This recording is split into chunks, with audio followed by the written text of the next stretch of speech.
Bismillahirrahmanirrahim.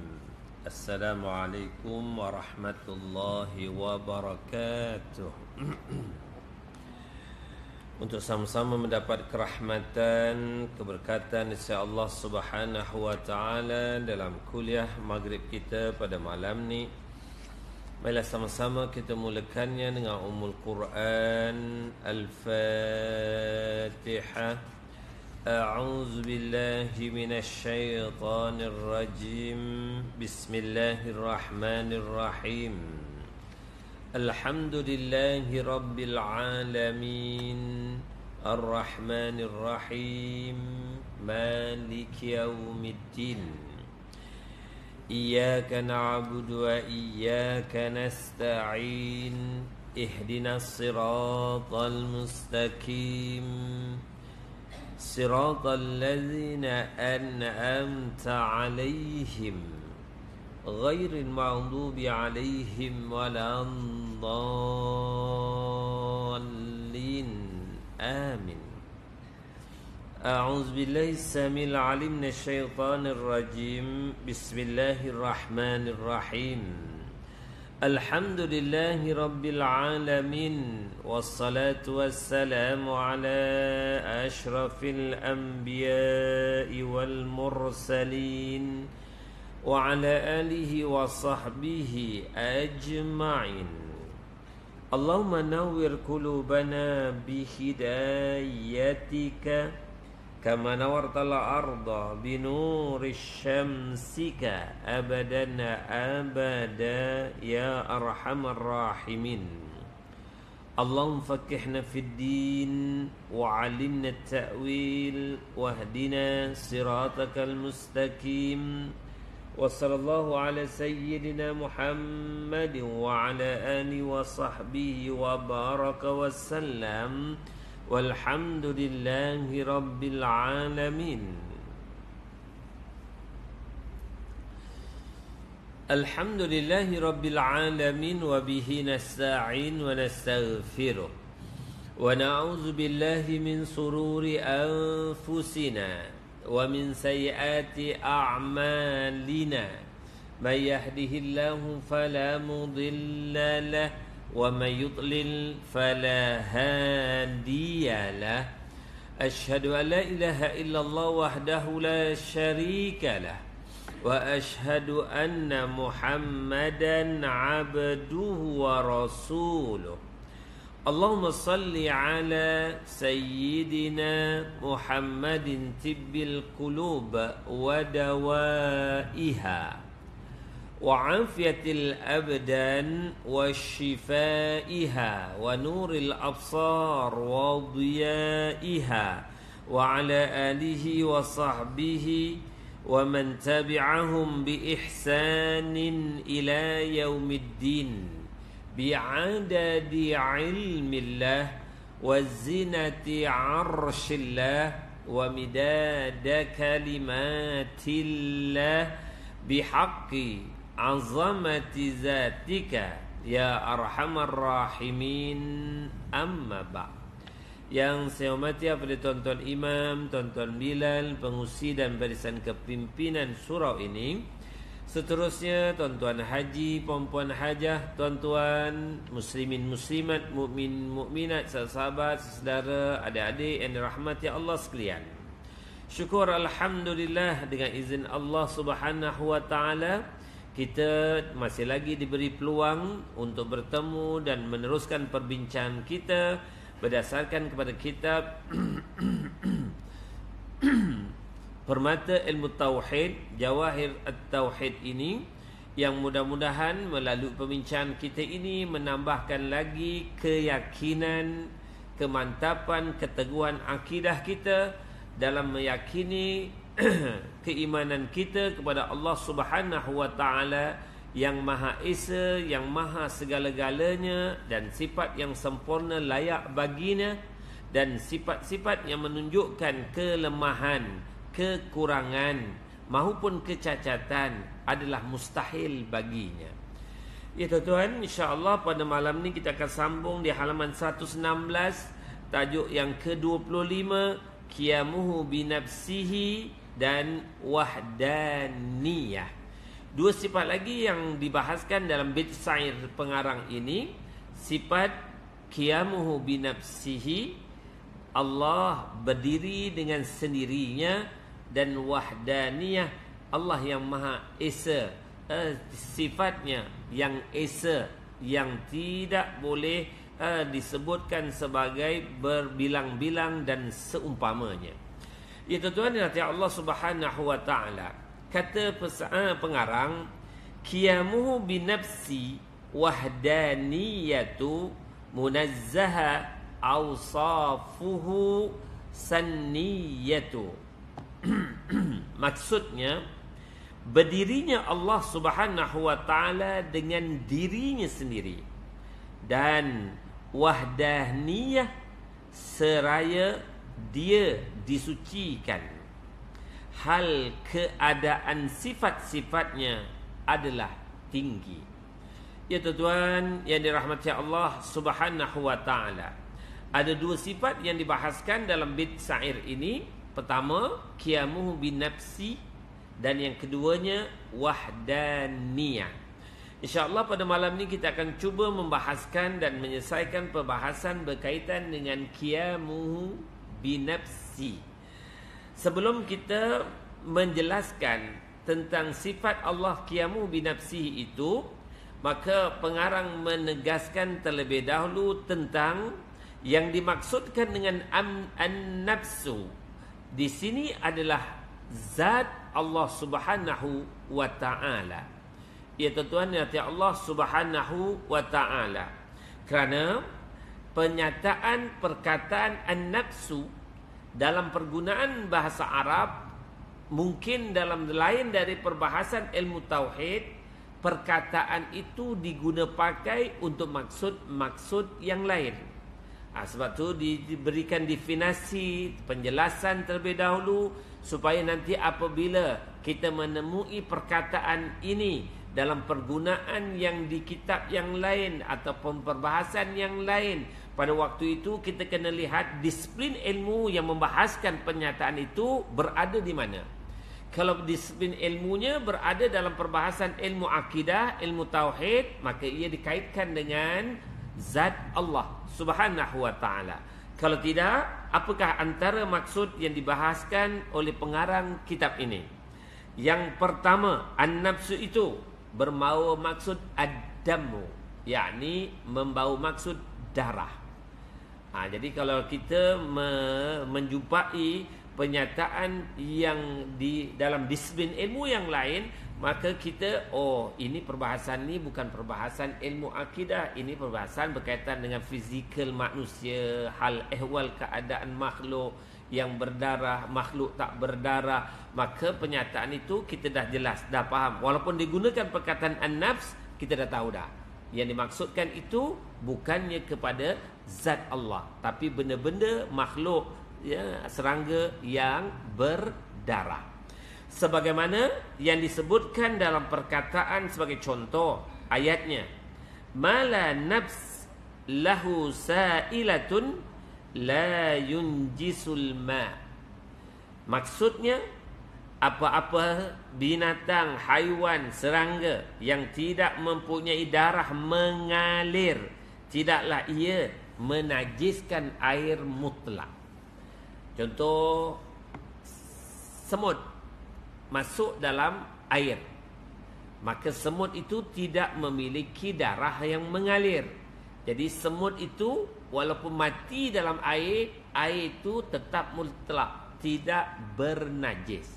Berbeza kalau katak, kalau cicak, dia memiliki darah yang mengalir, masuk dalam air yang kurang 2 qolah, maka mati dalam air itu, ia menjadi bangkai. Air yang kurang 2 qolah berkenaan dikategorikan sebagai air mutanajis, air yang bernajis. Oleh itu, air berkenaan dalam perbahasan ilmu fiqh adalah haram untuk digunakan sebagai berwuduk, sebagai bukan lagi berstatus air mutlak. Sesiapa yang menggunakan air itu untuk berwuduk, hakikatnya uduknya tak sah. Hakikatnya juga kalau digunakan untuk solatnya juga batal, tidak sah. Itu berkait mengaitlah dalam persoalan berkenaan. Jadi penyataannya menyatakan an-nafs itu membawa maksud kepada haiwan atau serangga yang berdarah. Perkataan ini juga membawa maksud yang keduanya sebagai al-anfu. Al-anfu tu yang membawa maksud harga diri. Orang yang bermaruah, orang yang mempunyai harga diri. Sebagaimana contoh ayat yang diberikan, fulanun zu nafsin, si fulan ni orang yang memiliki maruah diri, harga diri. Jadi perkataan yang digunakan tu juga dengan nafs. Maka perkataan nafs itu bukan membawa maksud kepada maksud zat Allah, tetapi ia membawa maksud kepada harga diri, maruah diri seseorang, seperti ayat yang telah pun disebutkan oleh pengarang, fulanun zu nafs. Si fulan ini mempunyai harga diri, maruah diri. Manakala perkataan ini juga membawa maksud kepada al-uqubah, siksaan. Seperti contoh yang diberikan, wa yuhazzirkumullahu nafsah. Sadaqallahul azim. Maksud dari ayat Allah Subhanahu wa taala ini, dan Allah memperingatkan dengan siksaannya kepada orang-orang yang ingkar, kepada orang-orang yang degil, kepada orang-orang yang kufur, kepada orang-orang yang zalim. Maka Allah Subhanahu wa taala menggunakan perkataan nafsahu, nafs itu, untuk menyatakan kepada makhluknya yang ingkar, awas, ingat kamu, aku sediakan siksaan yang sesuai seperti yang telah berlaku pada umat-umat yang terdahulu. Ya, sebagai contohlah ya tuan-tuan, Allah Subhanahu wa taala mentakdirkan kaum Ad, Samud, Madian dan seumpamanya, Allah seksa mereka, Allah binasakan semua mereka. Tuan-tuan, di sebalik itu satu anugerah besar kepada kita orang Islam ini, yang Allah masih lagi berikan yang berbaki manusia-manusia yang ingkar, yang melampaui kezalimannya ini, seperti bangsa Yahudi itu masih Allah kekalkan. Kalau ditakdirkan Adnya masih ada, Samudnya masih ada, Madiannya masih ada, tak tahulah macam mana hal keadaan orang Islam di akhir zaman ni. Tak tahulah. Dalam keadaan Allah kekalkan Yahudi itu pun tak larat kita dah. Kalau Allah takdirkan Ad ada, Samud ada, Madian ada, wallahu a'lam. Rasa-rasanya kita pun kat Malaysia ni pun tak aman juga kalau kaum-kaum ni ada. Ya. Itu nak gambarkan yang telah pun Allah seksakan mereka, datangkan bala dan seumpamanya, dan Allah masih kekalkan ada Yahudi sebagai salah satu di antara asbab untuk Allah mendatangkan pahala kepada orang yang beriman, kerana sabar menghadapi kezaliman mereka ini. Sebagai mana yang kita tahu, saudara-saudara kita di Palestin itu 75 tahun tuan-tuan, bukan pendek masanya. Di kalangan ahli keluarga mereka yang syahid, syuhada, dah berapa juta dah. Angka terkini melebihi 1.3 juta sejak 75 tahun. Maknanya bumi Palestin, khususnya bumi Gaza tu, bumi syuhada. Yang Allah dah takdirkan bumi itulah melahirkan, mewujudkan, menjadikan ramai yang syahid. Subhanallah. Namun di kalangan keturunan yang masih ada, tak pernah mengeluh, tak pernah merintih. Mereka lah orang yang dikatakan redha dan sabar. Kalau dalam perbahasan ilmu akidah juga dibahaskan oleh Syekh Ahmad Ar-Rifai dalam soal akibat yang berkaitan dengan soal takdir. Ada takdir Allah kepada manusia ini, takdir dalam bentuk nikmat. Maka orang yang mendapat takdir nikmat wajib syukur, taat. Ada orang yang Allah takdirkan takdir diuji, dibala, diberikan ujian. Maka wajib kepada mereka dalam menerima takdir itu redha dan sabar. Jadi kalau kita nak belajar erti redha dan sabar secara praktikal, belajarlah dari saudara kita Palestin, khususnya di Gaza. Mereka lah contoh terbaik insan yang memiliki kehebatan redha dan sabar. Dan takdir yang ketiga, jika diuji oleh Allah, leka, lalai. Maka manusia yang beriman ini apabila menerima takdir dalam keadaan lara, leka, lalai, wajib ke atasnya untuk segerakan mohon keampunan, bertaubat kepada Allah. Itu tuan, berpatah balik pada pembahasan kita. Perkataan yang ketiga daripada maksud an-nafs itu adalah al-uqubah, siksaan. Seterusnya, menurut qaul yang tepat dalam membicarakan kalimah qiyamuhu binafsi ini, ya, menggunakan kalimah an-nafs itu atas zat Allah Ta'ala tanpa musyakkalah, mengimbanginya dari sudut penyebutan sebelumnya, sebagaimana firman Allah Subhanahu wa taala, kataba a'udzubillahi minasyaitonir rajim, kataba rabbukum ala nafsihir rahmah. Sadaqallahul azim. Maksudnya, Allah Tuhanmu telah menetapkan rahmat atas zatnya atau dirinya sendiri. Ya tuan dan Allah Subhanahu wa taala. Jadi perkataan nafs itu merujuk kepada zat kebesaran Allah apabila digunakan dalam perbahasan berkaitan dengan disiplin ilmu akidah. Lebih lagi ayat-ayat Al-Quran yang menekankan tentang kebesaran, keagungan Allah Subhanahu wa taala. Hal ini juga berbeza dengan orang yang menyangka bahawa lafaz an-nafs itu tidaklah dipergunakan atas nama Allah Subhanahu wa taala kecuali dengan musyakkalah, sebagaimana pada firman Allah suratul Maidah ayat 116, na'lamu ma fi nafsi wa la a'lamu ma fi nafsik. Maksudnya, ta'lamu ma fi nafsi wa la a'lamu ma fi nafsik. Engkau mengetahui apa-apa yang ada pada diriku dan aku tidak mengetahui apa-apa yang ada pada dirimu, makna pada zatmu. Jadi dalam perbahasan ini ada juga perkataan nafsi itu merujuk kepada ganti nama orang nak menyatakan diri dia.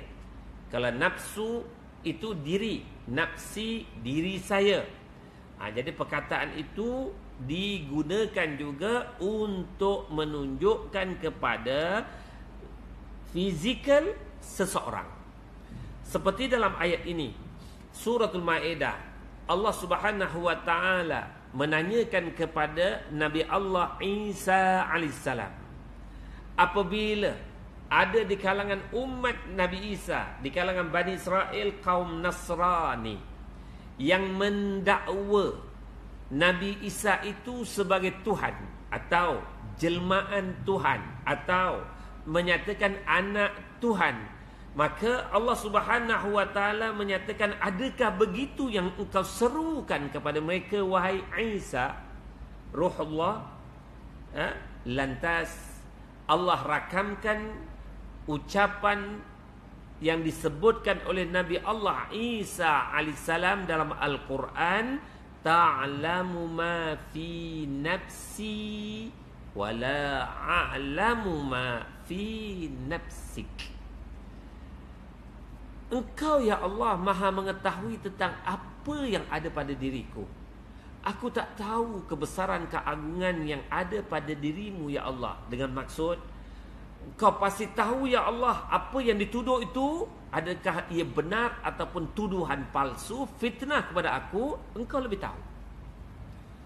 Itulah yang nak menunjukkan perkataan nafs itu boleh merujuk kepada menyebut tentang ganti diri nama seseorang jika untuk ditujukan kepada dirinya, tapi apabila ditujukan untuk Allah, ia membawa kepada zat Allah Subhanahu wa ta'ala.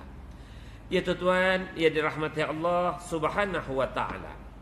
Makna dari qiyamuhu binafsihi adalah bahawasanya Allah Subhanahu wa ta'ala tidak memerlukan kepada mahal.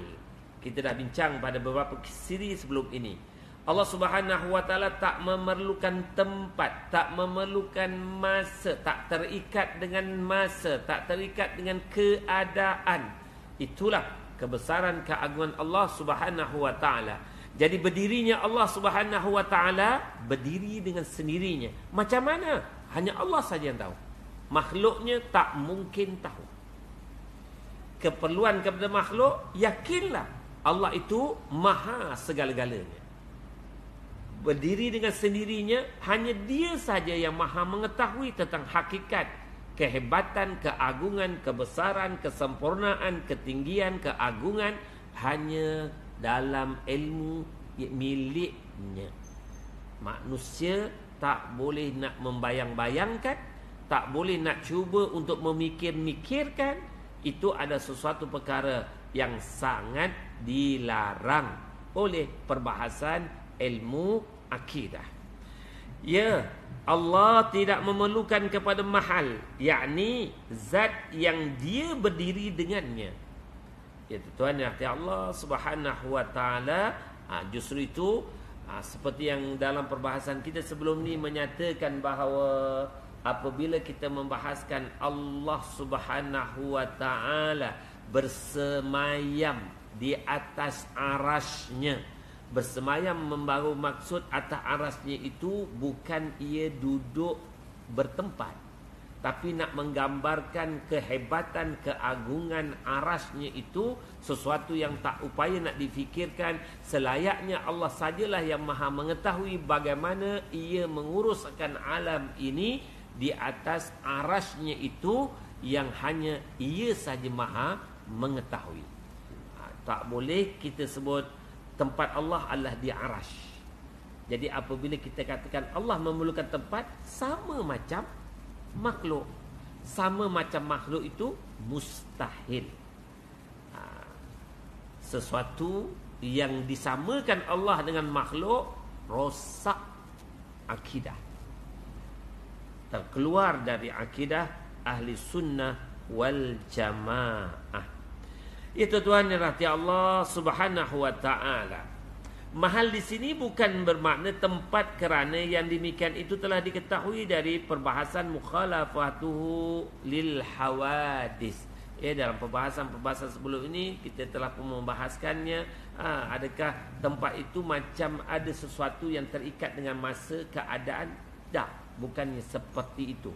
Kalau kita dalam hal keadaan kita, kalau duduk atas kursi, bersila atas rantai contoh, dan begitulah perkataan-perkataan yang ada.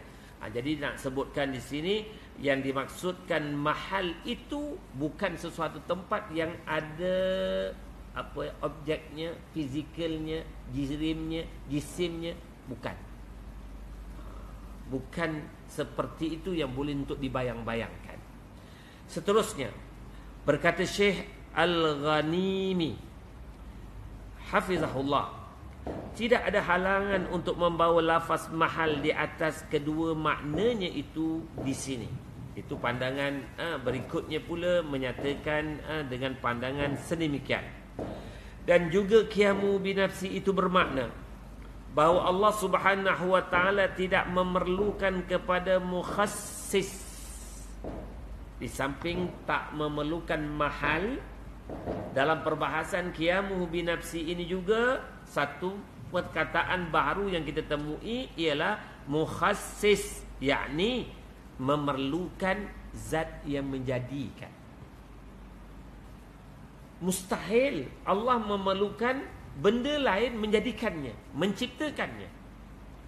Sebab tu dikatakan qiyamuhu binafsihi, berdiri dengan sendirinya, bermaksud juga tak perlu kepada yang lain menciptakan, yang lain menjadikan, yang lain memberi idea, yang lain campur tangan.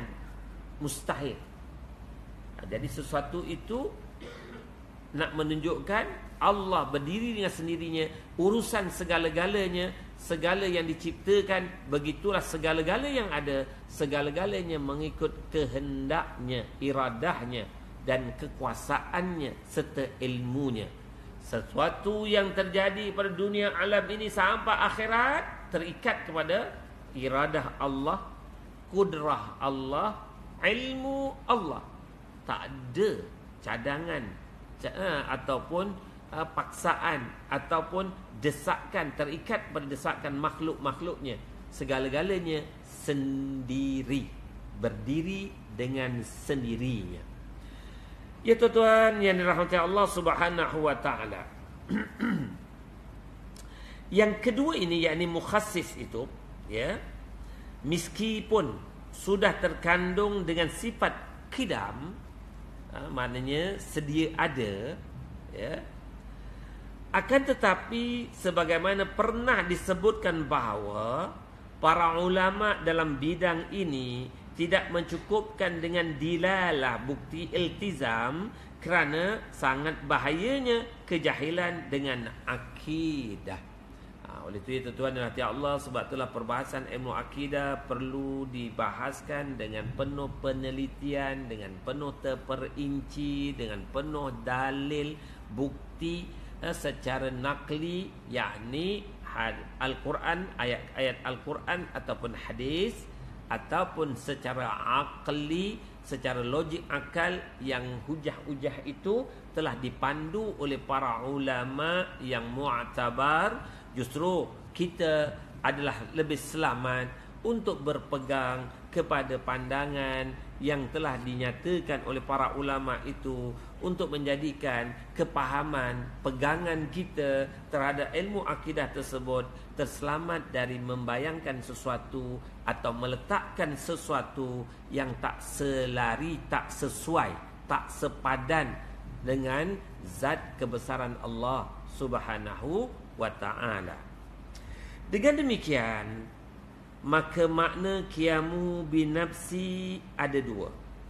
Satu, ketiadaan perlunya Allah Ta'ala kepada mahal, tempat tadi.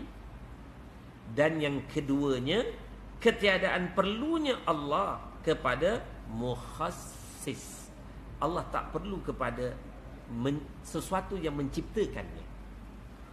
Allah tak memerlukan kepada sesuatu yang nak mencadangkan untuknya. Allah tak memerlukan sesuatu yang berbentuk nak mendesak dia.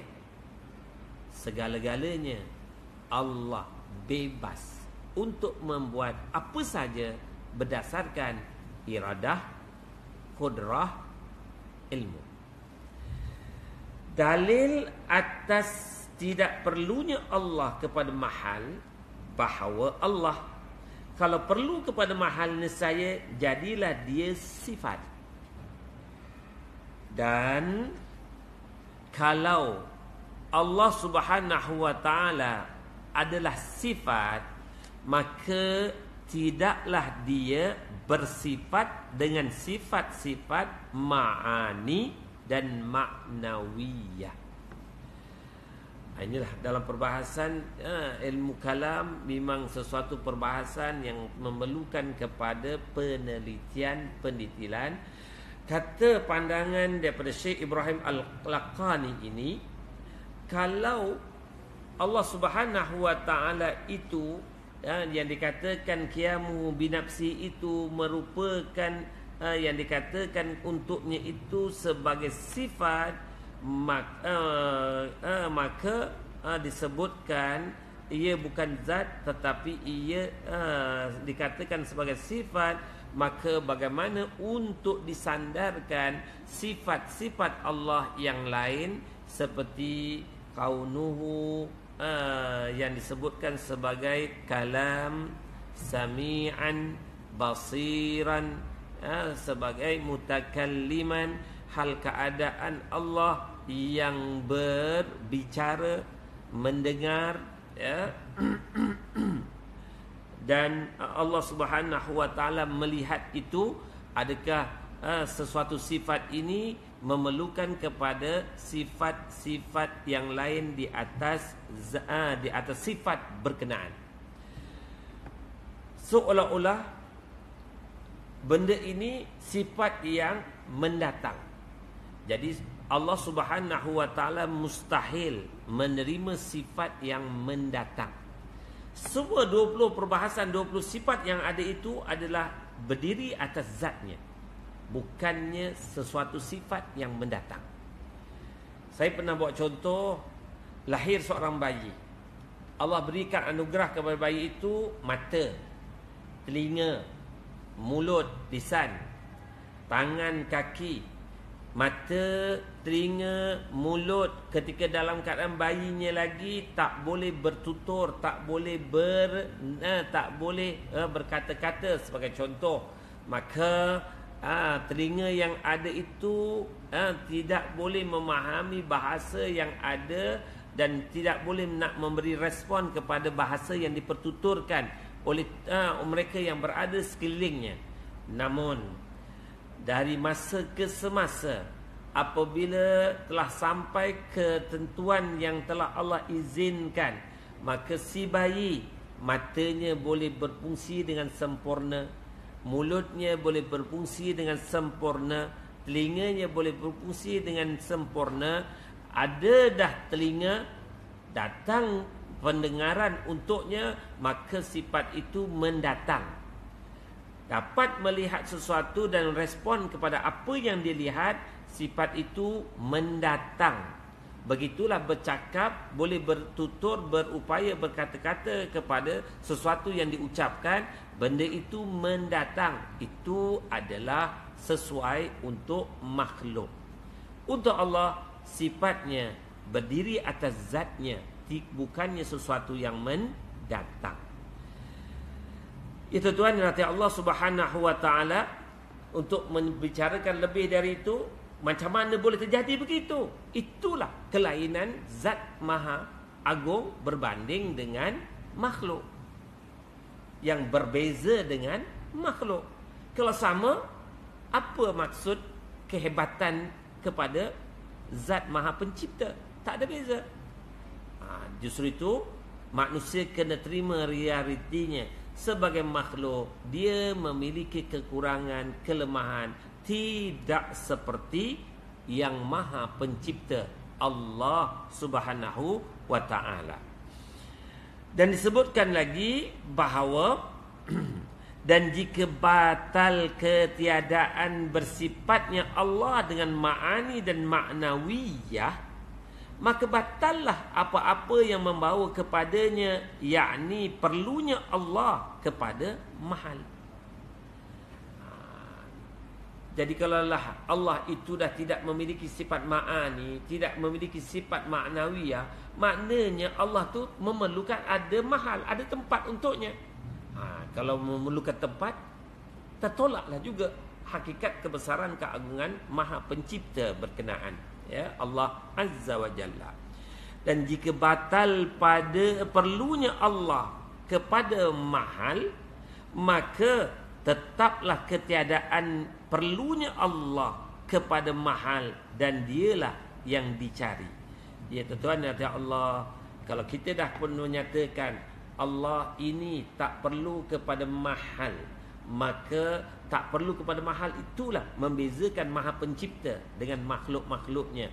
Justru inilah yang dikatakan zat kebesaran Allah Subhanahu wa taala yang dicari oleh makhluk untuk diesakan, diyakini, dipercayai kebesarannya. Jadi kalau Allah itu perlu kepada mahal, perlu kepada tempat, maka dia tak sesuai untuk dicari dan diyakini sebagai ketuhanannya. Itu yang disimpulkan sebagai bukti Allah Subhanahu wa taala tak sama dengan makhluk-makhluknya, sesuailah dengan penyataan sifatnya itu, qiyamuhu binafsihi, ia berdiri dengan sendirinya. Seterusnya tuan-tuan yang dirahmati Allah Subhanahu wa taala. Dan dalil atas tidak perlunya Allah kepada mukhassisah, ya, adalah bahawasanya Allah Subhanahu wa taala kalau perlu kepada mukhassisah yang memerlukan kepada menjadikannya, nescaya jadilah Allah itu hadis baharu atau makhluk. Kita dah bahas semua selain Allah disifatkan makhluk, dan makhluk itu mesti disandarkan dia sebagai benda baharu. Benda baharu dalam istilah perbahasan ilmu akidah disebut sebagai hadis. Hadisun, ya, benda yang baharu, ya. Justru lawan benda baharu itu qadim. Qadimun itu layak bagi Allah. Hadisun itu selayaknya untuk selain Allah. Walaupun tak nampak seperti malaikat, ia tetap hadis, makhluk. Iblis walaupun dah beribu ratus ribu tahun dah umur dia, tetap dikatakan makhluk, hadis. Matahari, bumi, bulan dan seumpamanya, walaupun dia mendahului kita ribuan tahun dah kejadian kewujudannya, tetap disebutkan sebagai hadis. Dalam istilah ilmu akidah, dia tak boleh disebut sebagai qadim. Menyatakan dia dengan sifat qadim, menyamakan ia dengan Allah, haram, terbatal akidah. Jadi makhluk selain Allah semuanya adalah baharu. Kita akan sambung selepas azan.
Tuan-tuan, kita cuba selesaikan sifat qiyamuhu binafsih ini.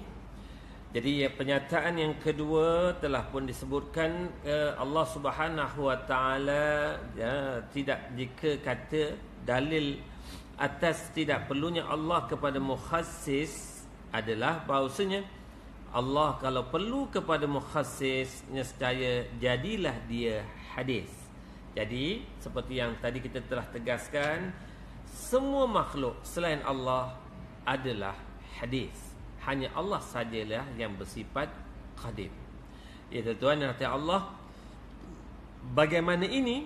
Sedangkan telah terdahulu perihal wajib wujudnya Allah dan qadim serta baqa'nya baik zat dan sifatnya. Ya tuan-tuan yang dirahmati Allah Subhanahu Wa Taala, sebagai peringatan dalam perbahasan berkaitan dengan qiyamuhu binafsi ini, dari yang demikian dapatlah diketahui bahawa pertama, Allah terkaya dari mahal dan mukhassis secara bersama-sama. Jadi Allah tak perlu kepada tempat mahupun menciptakannya, dan hal inilah membezakan antara dia zat yang maha agung dengan makhluk yang banyak kelemahan kekurangannya. Kedua, sifat-sifat Allah terkaya dari mukhassisah dan berdiri dengan zat Allah Ta'ala, dan tidak diibaratkan padanya dengan memerlukan kepada zat, kerana adanya mengandung beberapa sangkaan, dan al-fakhur telah pun berlaku tidak sopan di mana dia menggunakan padanya lafaz memerlukan. Jadi itu tuan dan Allah Subhanahu Wa Taala, ini antara perkara-perkara yang dibahaskan di kalangan para ulama lah, dan yang telah pun ada berbeza pandangan antara pengarang dengan beliau, yang ia telah pun menyanggah di mana kalau ada seseorang yang menyatakan Allah memerlukan itu dan ini adalah sesuatu perkara yang disebutkan sebagai tidak sopan, di mana dia menggunakan pada perkataan lafaz memerlukan. Yang ketiganya, zat-zat segala yang baharu memerlukan kepada mukhassis dan terkaya dari zat yang ada berdiri dengannya, ya. Manakala yang disimpulkan yang keempat, sifat segala yang baru memerlukan kepada mahal dan mukhassis secara bersama-sama. Ya, seperti dalam kita telah nyatakan awal tadilah, apa saja makhluk yang ada sama ada dilihat ataupun tak dapat dilihat dengan panca mata indera kita, hakikatnya semua makhluk itu memerlukan dua keadaan, sama ada mahal tempat ataupun mukhassis diciptakan, dan pastinya makhluk itu terikat dengan masa, hal keadaan dan tempat. Itulah yang dikatakan sifat sebagai makhluk. Berbeza dengan Allah Subhanahu Wa Taala yang maha kaya, maha agung, dan tidak memerlukan kepada mahal maupun memerlukan kepada yang menjadikannya. Allahu a'lam ma a'lam wallahu khairum mimma la a'lam.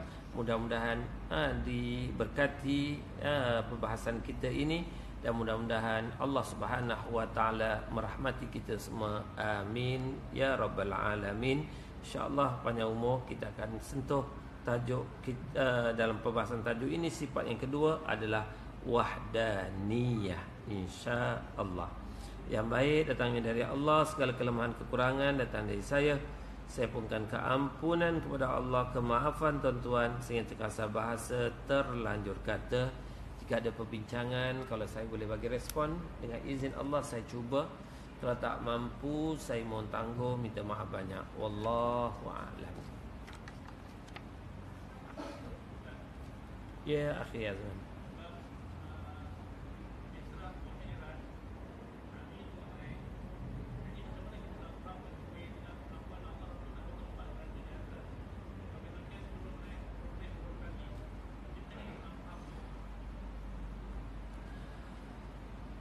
Allah Subhanahu wa taala tidak terikat dengan tempat. Cuma nak menggambarkan baginda sallallahu alaihi wasallam itu diangkat ke tempat yang tertinggi sebagai satu gambaran kedudukan tingginya Maha Suci Allah dan mulianya kemuliaan yang diberikan oleh Allah ke atas baginda sallallahu alaihi wasallam. Memanglah dalam perbahasan daripada tempat rendah ke arah tempat yang tinggi, maka memudahkan akal kita memikirkan sesuatu itu bertempat. Tapi hakikatnya untuk Allah itu tak boleh untuk disandarkan. Memanglah tempat Allah tu di tempat itu, itulah tempat Allah duduk. Yang tu tak dibolehkan untuk kita menyandarkan. Cuma gambaran tempat tinggi itu sebagai gambaran ketinggian Allah, kemuliaan Allah, sesuai untuk berada di tempat yang hebat, tempat yang tinggi. Cuma nak menyandarkan Allah di mana, situlah tempatnya. Haram, tak boleh diletakkan dengan tempat yang dikatakan mahal itu, kerana ia menyerupai makhluk. Wallahu Allahu a'lam a'lam wallahu khairum mimma la a'lam. Allah ja'alna minal ladzina yastami'una al-qawla fayattabi'una ahsana. Allahumma arinal haqqa haqqan warzuqna ittiba'ah wa arinal batila batila warzuqna ijtinabah. Ya muqallibal qulub tsabbit qulubana ala dinik wa ta'atik. Wa sallallahu ala sayyidina Muhammadin wa ala alihi wa sahbihi wa baraka wa sallam. Walhamdulillahi rabbil alamin. Subhanakallahumma wa bihamdik, asyhadu an la ilaha illa anta, astaghfiruka wa atubu ilaik. Bismillahirrahmanirrahim. Wal 'asr, innal insana lafi khusr illa allazina amanu wa 'amilus shalihat wa tawassaw bil haqqi wa tawassaw bis sabr. Wassalamualaikum warahmatullahi wabarakatuh.